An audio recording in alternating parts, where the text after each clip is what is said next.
저는 5년 전 남편과 이혼하고 공주님 같은 2명의 딸과 함께 살고 있는 30대 여자입니다. 남편도 남편이고 시부모라는 작자들 등살에 못 이겨서 이혼하고 살고 있습니다. 하지만 지금까지 이혼한 걸 후회 한번 해본 적 없네요. 시간을 다시 돌릴 수 있다면 전 남편과 만나지 않았을 거라 생각하지만 그렇게 된다면 제 딸들을 만날 수 없으니 그럴 수도 없네요. 정말 어이없고 뚜껑 열리는 이야기지만 끝까지 들어주셨으면 좋겠어요. 저희 시부모님은 아들 타령을 지겹게도 하셨어요. 집안이 무슨 놈의 집안인지 저는 전혀 관심도 없고 제가 그 집에 아들 낳아주는 기계로 들어간 것도 아닌데 신혼여행 다녀와서 인사드리러 갔을 때부터 아들 진짜 지금 생각해봐도 그 두 노인네 아들 타령하는 소리가 귀에 들리는 것 같아서 노이로제가 걸릴 지경입니다. 아버님께서는 집안 대를 이어야 한다고 말씀하시는데 솔직히 제가 봤을 때 그렇게까지 대단한 집구석은 아닌 것 같았거든요. 실제로 제가 결혼할 때도 시댁에서 도움 별로 못 받았어요. 무슨 말씀하시는 것만 들으면 대대손손 유력한 뼈대 있는 양반 가문인 것 같은데 그런 집안 장남이 장가가는데 서울의 아파트는커녕 빌라 전세도 얻기 힘들어서 고생했거든요. 아무튼 결혼이야 시부모가 아니라 남편이랑 하는 거라고 멍청한 생각을 하고 결혼 생활을 시작하게 되었습니다. 처음엔 부부가 너무 돈 없이 시작해서 맞벌이 하면서 생활 기반 좀 갖추고 아이를 갖자고 결정했는데 그놈의 시부모님 아들 타령에 왠지 모르게 마음이 조급해지더라고요. 저도 그렇고 전 남편도 마찬가지였어요. 그러다 보니 결혼 8개월 만에 아이를 갖게 되었고 시어머니는 제 임신 소식을 듣자마자 어디 용하다는 점집에 가서 점을 보고 오시더니 아들이라고 좋아하시더라고요. 온 동네방네 자랑하고 다니고 손자 태어나면 잔치한다고 다녔는데 하지만 나중에 검사할 때는 딸이었어요. 그때 시어머니 표정이 진짜 볼만했는데 시아버지도 첫째가 딸이라서 실망하셨지만 그때까지는 괜찮았나 봐요. 괜찮다. 둘째는 아들 낳으면 된다. 아직 뱃속에 첫째 태어나지도 않았는데 이런 말씀을 하시긴 했지만 그래도 앞으로 일어날 일에 비해서는 그 정도는 양반이었습니다. 그렇게 아들 낳아서 대를 이어야 한다는 압박 속에서 다행히도 무사하게 첫째 딸을 낳았고 남들이야 뭐라 하든 저는 행복했어요. 남편은 당연히 자기 자식이니까 좋아하긴 했지만 시부모가 워낙 옆에서 아들 타령 해대니까 은근히 둘째를 빨리 갖길 원했고요. 저도 아들 딸을 떠나서 둘째까진 갖고 싶었습니다. 제가 외동딸이었기 때문에 항상 형제자매 있는 친구들이 부러웠거든요. 우리 아이에게도 동생을 만들어주고 싶어서 둘째를 가질 생각은 하고 있었지만 연년생만은 피하고 싶었어요. 제 몸도 너무 힘들었고 첫째 아이도 너무 어린데 이 와중에 둘째까지 갖게 되면 아이에게도 온전하게 사랑을 주기 힘들 것 같았습니다. 하지만 그런 제 사정은 시댁에서는 아랑곳하지 않았어요. 산후조리원에서 퇴원하고 집에 돌아왔을 때부터 시부모님 두 분이 아이 보러 집에 오셨다가 나가시면서 말씀하시더라고요. 그런데 둘째는 언제 가질 예정이니? 이제 애 낳고 몸 풀고 왔는데 단 하루도 참을 수 없었나 봐요.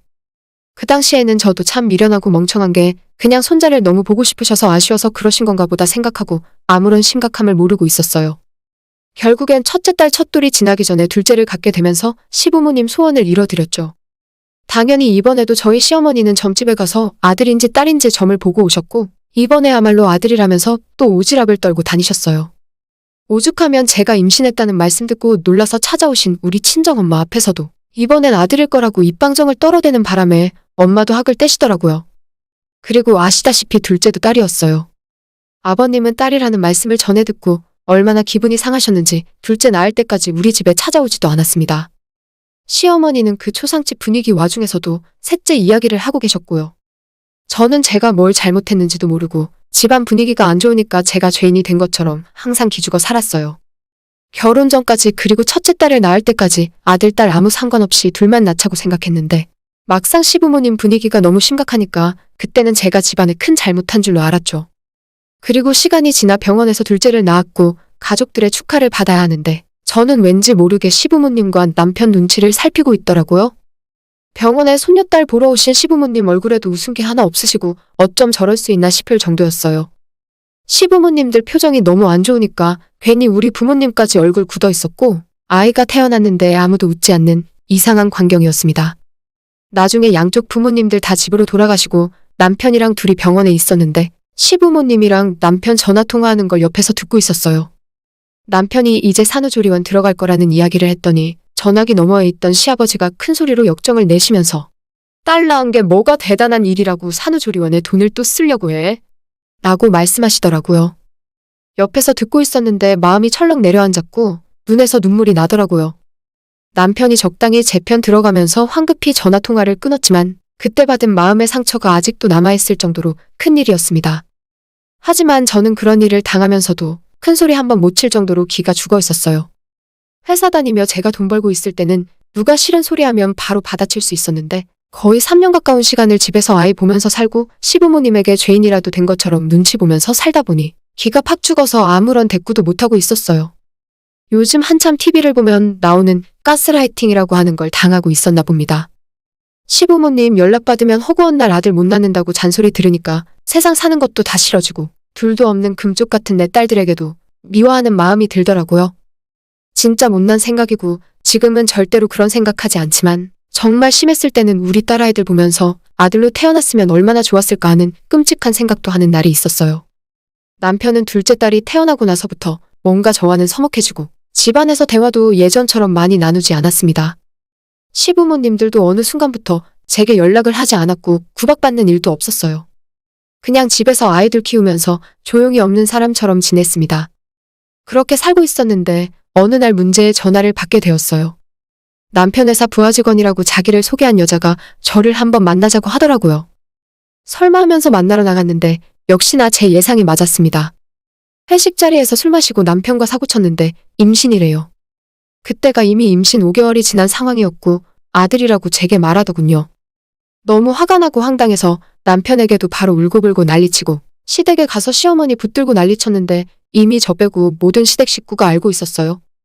오히려 시어머니는 저보고 참으랍니다. 제가 아들을 낳던지 셋째를 낳으라고 했는데 못 낳은 네가 문제라면서 이혼하기 싫으면 그 여자가 낳은 아들 데려다가 저보고 키우래요. 남편도 옆에서 이미 시간이 많이 지나서 아이를 낳아야 한다고 거들고 있었고요. 3년 동안 내가 이 집으로 시집와서 아무것도 한 게 없구나. 아들 못 낳는 며느리는 사람 취급도 못 받는다는 걸 깨닫고 남편과 그대로 이혼하게 되었어요. 우리 신혼집으로 살고 있던 아파트를 제 명의로 돌려주면서 두 딸의 양육권이고 뭐고 다 팽개쳐버리고 남편은 그렇게 가족을 떠났습니다. 제가 그 상간녀에게 고소 안 하고 아무 짓도 안 하는 조건이었고 저는 이혼 서류에 도장을 찍고 헤어졌어요. 한순간에 아이들 데리고 혼자 생계를 꾸려야 하는 워킹맘이 되어버렸습니다. 친정엄마가 저희 집에 들어와서 낮에 아이들을 봐주시고 저는 다시 회사에 다니면서 돈을 벌어야 했습니다. 지금이야 이 상황에 적응했고 아이들과 행복하게 살고 있지만 이혼하고 처음 2년 정도는 너무나도 힘들었어요. 큰아이 어린이집에 소문이 났는지 친구한테 이상한 소리 듣고 왔다고 울길래 살던 동네도 떠나고 친정 근처로 이사를 했습니다. 아이들 앞에 당당하고 멋진 엄마가 되어주고 싶었지만 이혼녀라는 딱지가 스스로 자꾸 움츠러들고 자신감을 떨어뜨렸어요. 그래도 아이들이 구김없이 잘 자라줘서 너무나도 고마웠습니다. 둘째는 너무 어려서 그렇다 치지만 이혼하고 난 뒤 첫째 딸이 단 한 번도 아빠를 찾는 모습이 없어서 고마우면서도 미안한 마음이에요. 너무 철이 일찍 들어버린 게 제 탓인 것 같아서 마음이 아픕니다.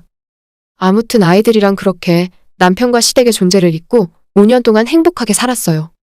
그동안 애들 아빠라는 사람은 단 한 번도 아이들 안부를 물어본 적이 없었습니다. 그런데 얼마 전 갑자기 제게 연락이 오더라고요. 갑자기 친한 척하면서 이사간 저희 집 주소를 물어보질 않나. 자꾸만 한번 만나자고 이야기를 하길래 무슨 일인가 싶었죠. 아이들도 보고 싶고 저한테도 잘못한 일이 많아서 만나서 사과를 하고 싶다느니 말도 안 되는 소리를 자꾸 하면서 말을 빙빙 돌렸어요. 전 남편에게 무슨 일로 연락했는지 용건만 말하라고 했더니 한참 뜸을 들이다가 결국엔 다 이야기해주더라고요. 저랑 이혼하고 그 여자와 재혼했는데 둘 사이에서 낳은 그 아들이 커갈수록 남편을 하나도 안 닮아가더랍니다. 혹시나 이상한 마음이 들어서 유전자 검사를 했는데 역시 친자가 아니었어요. 이미 5년을 자기 아들인 줄 알고 품고 살았는데 여지껏 남의 아들을 데리고 살고 있었던 겁니다.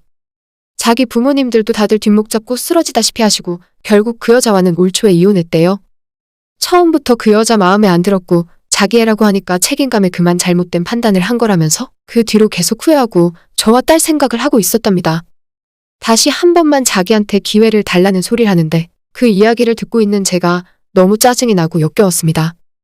이렇게 다시 생각하면서 글로 적으면서도 또 화가 나네요. 누구를 바보로 아는 건지 이제 와서 아빠 노릇을 하려고 합니까? 예전 시부모님들도 다들 후회하고 있고 손녀딸 한번 안아보는 게 소원이라면서 눈물로 지내고 계신다길래 잘됐다고 했어요. 다 자업자득이고 잘됐다고 앞으로도 계속 눈물 흘리며 후회하며 사시면 될 것 같다고 했더니 저보고 왜 그렇게 변했냐고 독하답니다. 독하긴 독해졌죠. 이혼녀 여자 혼자 몸으로 두 딸을 키우다 보니 저절로 독해졌습니다. 다시는 이런 일로 전화하고 연락하지 말라 하고 전화를 끊었어요. 전 남편은 그래도 자기가 생부라고 아이들 보여줘야 한다고 말하는데 그건 자기 생각이고 저는 우리 딸들에게 그런 아빠 보여주고 싶지 않아요. 지금까지도 계속 전 남편에게서 연락 오고 한 번만 만나달라고 합니다. 이 와중에 친정 부모님은 마음이 약해져서 애들한테 아빠 한번 보여주라 하는데 저는 절대로 그럴 생각 없습니다. 아예 전 남편이 찾아오지도 못할 먼 동네로 이사가고 싶은 생각이네요. 어떻게 해야 그 양심도 없는 인간들이 저와 제 딸들 앞에 나타나지 못하게 할 수 있을까요? 정 안 되면 변호사라도 한번 다시 찾아가 봐야겠습니다. 전 남편도 그렇고 그 구렁이 같은 예전 시부모님들 얼굴을 떠올리기만 해도 끔찍한 기억에 온몸에 소름이 돋을 지경이네요. 제 이야기는 여기까지입니다. 구독과 좋아요, 알림 설정 부탁드려요. 다들 행복하시고 좋은 하루 보내시길 바랍니다.